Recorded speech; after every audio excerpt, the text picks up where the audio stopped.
los buenos días, tardes o noches. Bienvenidos a Radio Voz de la Herramienta.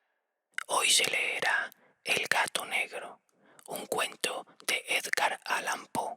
Este cuento apareció por primera vez el 19 de agosto de 1843. El gato negro. No espero ni solicito fe para la narración tan sencilla como extravagante que está a punto de brotar de mi pluma. Locura sería en verdad el esperarlo, pues que mis propios sentidos rechazan su evidencia. Sin embargo, no estoy loco, ni estoy soñando, de seguro. Mas debo morir mañana y quiero hoy aligerar el peso de mi alma. Mi propósito inmediato es presentar llana y sucintamente a los ojos del lector, sin comentario de ninguna clase, una serie de simples acontecimientos domésticos. En sus consecuencias, estos acontecimientos me han aterrorizado, me han torturado, me han deshecho. A pesar de todo, no trataré de interpretarlos. Para mí solo han representado el horror. Para muchos otros serán quizá no tanto terribles como baroques. Es posible que se encuentre después algún entendimiento que reduzca mi fantasma a los límites de lo vulgar, algún entendimiento más sereno, más lógico y mucho menos excitable que el mío, capaz de percibir en las circunstancias que expreso, lleno de pavor, simplemente la sucesión ordinaria de las causas y efectos más naturales. Desde mi niñez híceme notar por la docilidad y ternura de mi temperamento. La bondad de mi corazón revestía caracteres de delicadeza tan exquisita que me hacía el blanco de las burlas de mis compañeros. Era particularmente afecto a los animales, y mis padres condescendían con esta inclinación, procurándome gran diversidad de favoritos, a los que consagraba la mayor parte de mi tiempo.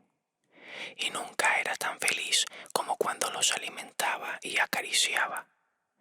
Esta peculiaridad de mi carácter aumentó en la adolescencia y aún en la virilidad derivada de aquella fuente muchos de mis mejores goces. Apenas necesito explicar a los que hayan sentido afección por algún perro fiel e inteligente la intensidad de placer que produce ese sentimiento. Existe en el amor generoso y abnegado de un irracional algo que va directamente al corazón de aquel que haya tenido ocasión de comprobar a menudo la ruin amistad y la lealtad tan deleznable del hombre. Me casé joven y tuve la suerte de encontrar en mi mujer inclinaciones semejantes a las mías. Observando mi afición por los animales domésticos, no perdía ella ocasión de procurarse los más lindos. Teníamos pájaros, peces dorados, un perro fino, conejos, un pequeño mono y un gato. Era este un enorme y hermoso animal, enteramente negro e inteligente hasta un grado excepcional. Al ocuparnos de su inteligencia, mi mujer, que tenía un gran fondo de superstición, hacía frecuentemente alusiones al antiguo concepto popular que consideraba brujas disfrazadas a todos los gatos negros. No que prestara ella fe a esa creencia, y si menciono la idea es por la sencilla razón de que recuerdo ahora de pasada. Plutón, que así se llamaba el gato, era el preferido entre los diversos favoritos y mi compañero habitual de juegos. Solamente yo le alimentaba, y él acostumbraba a seguirme por todas partes dentro de la casa, siéndome difícil evitar que hiciera lo propio también por las calles. Nuestra amistad continuó así por varios años, durante los cuales, y a impulsos del demonio intemperancia, me ruborizo al confesarlo, Mi temperamento y mi carácter sufrieron radical alteración hacia el mal. Día por día hacíame más taciturno e irritable y guardaba menos consideración a los demás. Aún me permitía usar con mi mujer un lenguaje destemplado, llegando después hasta la violencia personal. Mis favoritos hubieron de sentir, naturalmente, este cambio de disposición. No solamente les descuidaba, sino que abusaba de ellos. Todavía conservaba Plutón, sin embargo, ciertas prerrogativas que me impedían maltratarle, como lo hacía sin escrúpulo de ninguna clase con el mono, los conejos y aún el perro, cuando por cariño o por casualidad se atravesaban en mi camino. Pero la enfermedad avanzaba. El alcohol es semejante a una enfermedad, y al fin hasta Plutón, que se volvía viejo e impertinente en consecuencia, comenzó a sufrir los efectos de mi mal temperamento. Una noche en que regresaba a casa muy embriagado, después de una orgía en una de mis guaridas habituales en la ciudad, se me ocurrió que el gato evitaba mi presencia. Cogíle entonces y, en su terror por mi violencia, me infirió una pequeña herida mordiéndome la mano.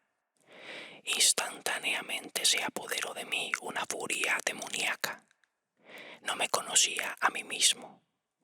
Mi alma prístina parecía haber escapado en aquel momento de mi cuerpo, y una maldad diabólica, nutrida por la ginebra, estremecía todas mis fibras. Saqué un cortaplumas del bolsillo de mi chaleco, abríle y deliberadamente arranqué de su órbita uno de los ojos del animal. Me avergüenzo, me quemo, me horrorizo al escribir esta abominable atrocidad. Cuando al día siguiente volví a la razón, después de haber dormido los humos de la orgía nocturna, experimenté un sentimiento, mitad de horror, mitad de remordimiento por el crimen cometido. Pero era apenas un sentimiento débil y equívoco que no llegó a conmover mi ánima. Me sumergí de nuevo en los excesos y ahogué pronto en vino la memoria de mi hazaña. Al mismo tiempo, el gato se recobraba lentamente. El hueco vacío del ojo presentaba, es verdad, terrible aspecto, pero el animal no parecía sufrir ningún dolor.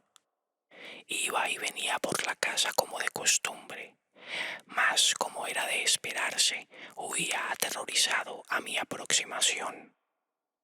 Tenía yo todavía bastante corazón para sentirme apenado por esta evidente prueba de desafecto de parte de un ser que tanto me había amado en otro tiempo. Pero este sentimiento se convirtió pronto en irritación y se presentó entonces, para confirmar mi depravación final e irrevocable, el espíritu de perversidad. De este espíritu no se ocupa la filosofía. Sin embargo, estoy tan cierto en la existencia de mi alma como de que la perversidad es uno de los impulsos primitivos del corazón humano, una de las facultades primordiales e individuales que definen la orientación del carácter del hombre. ¿Quién no se ha sorprendido 100 veces cometiendo alguna acción vil y torpe por la sola razón de que no debería hacerlo?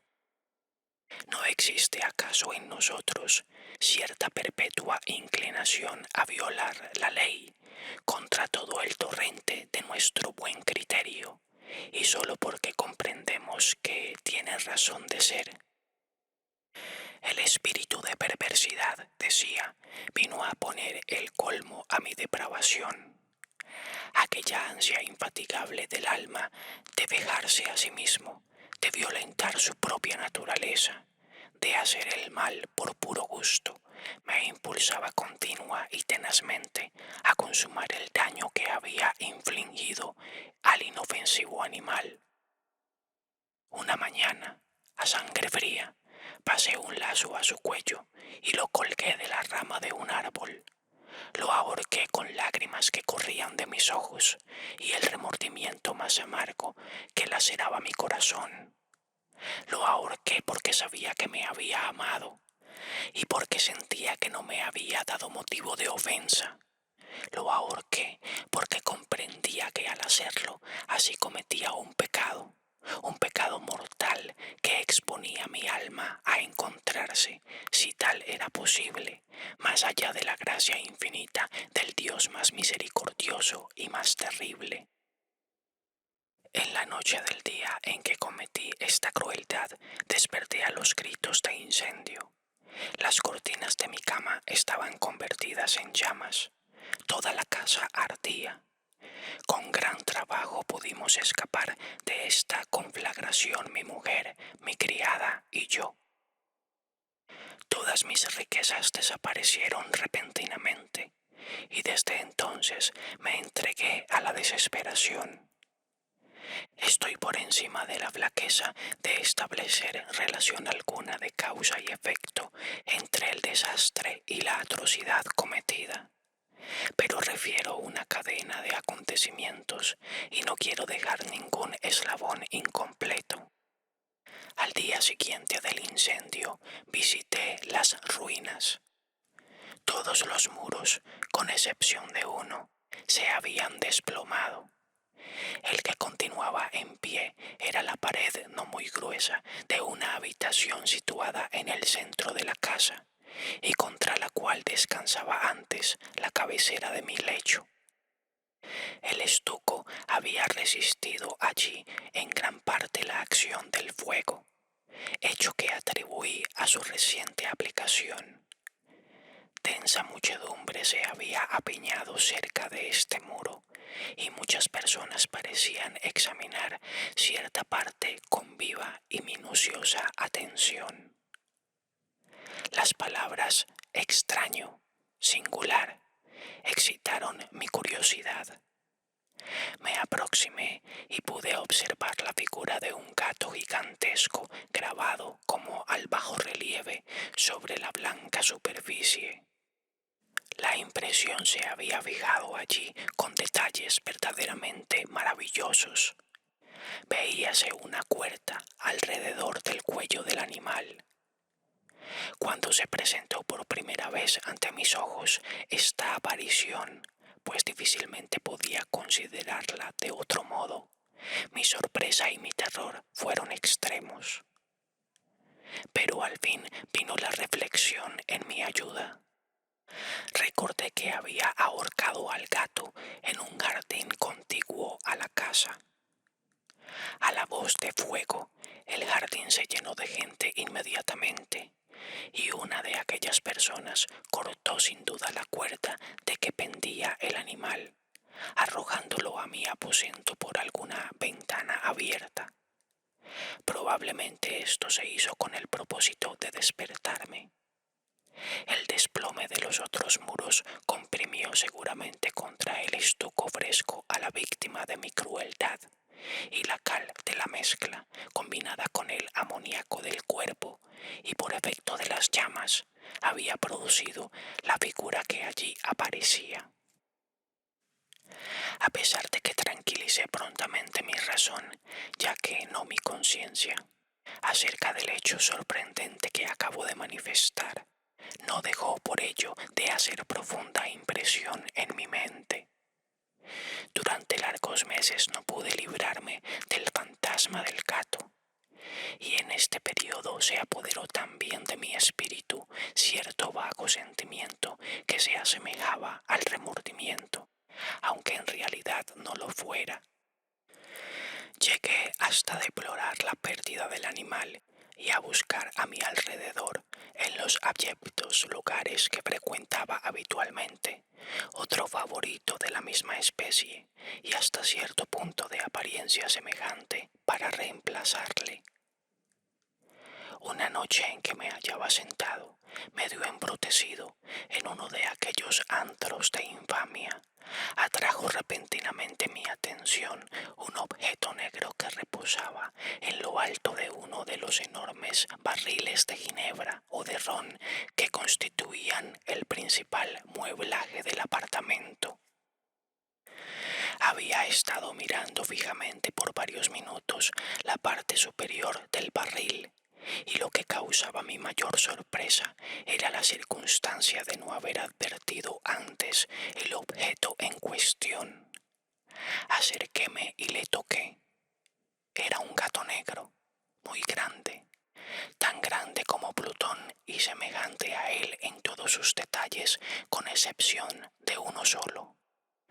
Plutón no tenía un pelo blanco en ninguna parte del cuerpo, mientras que este gato tenía un gran grupo de manchas blancas de forma indefinida que le cubría casi todo el pecho. Al tocarle yo, se levantó prontamente, comenzó a hilar de contento, se restregó contra mi mano y pareció deleitarse con mi atención. Este era pues el ser que andaba yo tratando de encontrar. Inmediatamente propuse su compra al tabernero, quien manifestó no ser su dueño. No conocía al gato, jamás lo había visto antes. Continué acariciándolo y cuando me preparaba a regresar a mi domicilio, el animal mostró disposición de acompañarme. Le permití hacerlo así, deteniéndome de vez en cuando a darle palmaditas antes de proseguir. Cuando llegamos a la casa, se domesticó inmediatamente, haciendo al punto grandes migas con mi mujer. Por lo que a mí toca, pronto sentí despertarse dentro de mí cierta antipatía por el animal. Era justamente lo contrario de lo que esperaba, pero no sé cómo ni por qué, su evidente afección me repugnaba y me hastiaba. Poco a poco, este sentimiento de tedio y repugnancia se convirtió en odio acerbo. Evitaba al animal, pero cierta sensación de vergüenza y el recuerdo de mi crueldad anterior me impedían maltratarlo. Durante varias semanas no lo golpeé, ni lo traté con violencia en forma alguna, pero gradualmente, muy gradualmente, llegué a mirarlo con aversión intolerable y a huir en silencio de su odiosa presencia como de un hálito pestilente. Lo que aumentó indudablemente mi aversión por el animal fue el descubrimiento a la mañana siguiente de haberle traído a casa de que, a semejanza de Plutón, se hallaba privado de un ojo. Esta circunstancia, sin embargo, lo hizo más caro a mi mujer, quien, como dije antes, poseía en alto grado aquella humanidad de sentimientos que había sido en otro tiempo uno de mis rasgos distintivos y fuente de muchos sencillos y puros placeres. Con mi odio por el gato parecía aumentar, sin embargo, su predilección por mí. Seguía mis pasos con pertinacia tal que sería difícil hacer comprender al lector.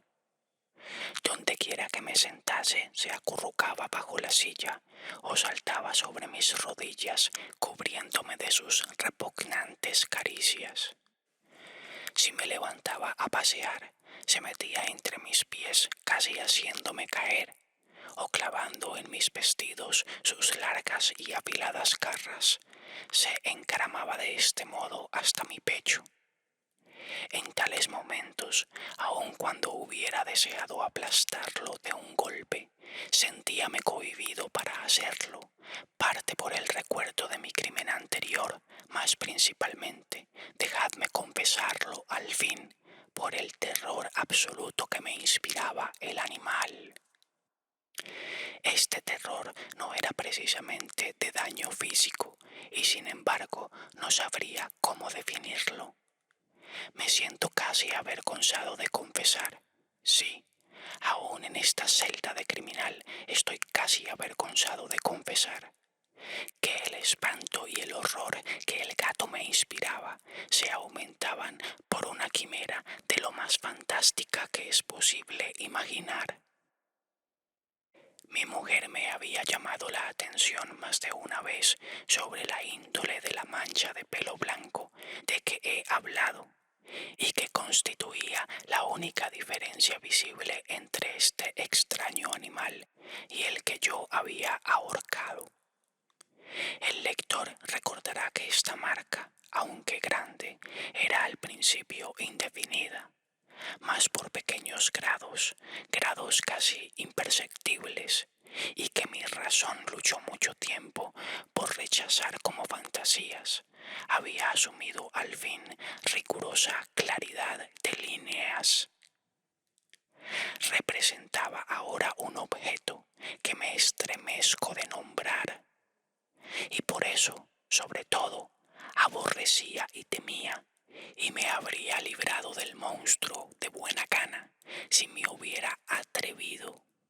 Representaba ahora, decía, la imagen de algo espantoso, una cosa horrible, el patíbulo, oh lúgubre y funesta máquina de horror y de crimen, de agonía y de muerte. Yo me encontraba ya verdaderamente desventurado, más allá de los límites de miseria que he estado soportar a la pobre humanidad, y había de ser una bestia irracional, a cuyo semejante destruí con menosprecio. Había de ser una bestia irracional quien me causara a mí, un hombre, formado a imagen del Supremo Dios, este sufrimiento intolerable. ¡Ah! Ni de día ni de noche volví jamás a saborear la bendición del descanso.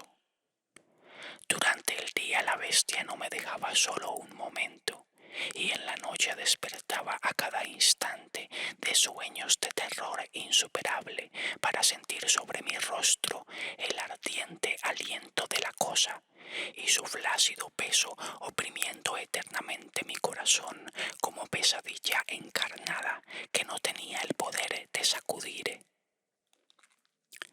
Bajo la presión de tortura semejante, sucumbieron los pocos restos del bien dentro de mí. Los malos pensamientos eran mi sola compañía, los más negros y depravados pensamientos. La acostumbrada irritabilidad de mi carácter aumentó hasta el aborrecimiento de todas las cosas y de toda la humanidad, mientras mi mujer, sin una queja, era, ay de mí, la víctima diaria y paciente de los súbitos, frecuentes e incontenibles arranques de furia a que entonces me abandonaba ciegamente. Un día me acompañaba ella en algún recorrido casero por los sótanos del viejo edificio que nuestra pobreza nos compelía a habitar. El gato me seguía por las escaleras y haciéndome casi precipitar, me exasperó hasta la locura. Cogiendo un hacha y olvidando en medio de mi ira el terror infantil que hasta entonces había detenido mi mano, asesté un golpe al animal que le habría sido fatal instantáneamente a caer como yo lo deseaba, pero la mano de mi mujer desvió el golpe. Arrastrado por su intervención a ira más que demoníaca, desasí el brazo que ella me sujetaba y hundí el hacha en su cabeza. Cayó muerta en el sitio, sin un gemido. Cometido el horroroso asesinato, me dediqué sin tardanza y con entera deliberación a la tarea de ocultar el cadáver. Sabía bien que no podía sacarlo fuera de la casa, ni de día ni de noche, sin correr el riesgo de ser observado por los vecinos. Diversos proyectos se presentaron a mi imaginación. A veces pensaba en cortar el cuerpo en menudos fragmentos y hacerlos desaparecer por medio del fuego. Otras mientras resolvía cavar una sepultura en el suelo del sótano. Luego deliberaba sobre si sería conveniente arrojarlo al pozo del patio o empacarlo como mercadería en un cajón con los requisitos acostumbrados y buscar un mozo de cuerda que lo sacara fuera de la casa. Finalmente di con lo que me pareció expediente mejor que todos los anteriores. Determiné emparedarlo en el sótano, como se dice que hacían con sus víctimas los monjes de la Edad Media. La cueva se adaptaba muy bien para tal objeto. Sus muros estaban construidos con gran solidez y recientemente habían sido revocados con una mezcla que la humedad de la atmósfera no había dejado endurecer. Existía, además, en uno de los muros una protuberancia causada por cierta falsa chimenea u hogar que se había rellenado para nivelarla con el resto del sótano. No puse en duda el que fácilmente se podría remover los ladrillos en aquel sitio, colocar allí el cuerpo y disponer el muro en su forma primitiva de manera que nadie pudiera percibir nada sospechoso. Mis cálculos no me engañaron. Con ayuda de una barra de hierro arranqué fácilmente los ladrillos y depositando cuidadosamente el cadáver contra la pared interior, lo mantuve en esta posición mientras que, con poco trabajo, volvía a rehacer el muro conforme se encontraba anteriormente. Procurándome argamasa, arena y filamentos con las precauciones posibles, preparé un compuesto que no pudiera distinguirse del enlucido antiguo y lo coloqué esmeradamente sobre el nuevo enladrillado. Al concluir, me sentí satisfecho de mi obra. El muro no ofrecía la más ligera señal de haberse removido. Recogí los fragmentos del suelo con el cuidado más minucioso. Miré triunfante en torno y me dije a mí mismo: aquí, por lo menos, mi labor no ha sido en vano. Me preocupé enseguida de buscar al animal que había causado tanta desventura, porque al fin había resuelto firmemente deshacerme de él.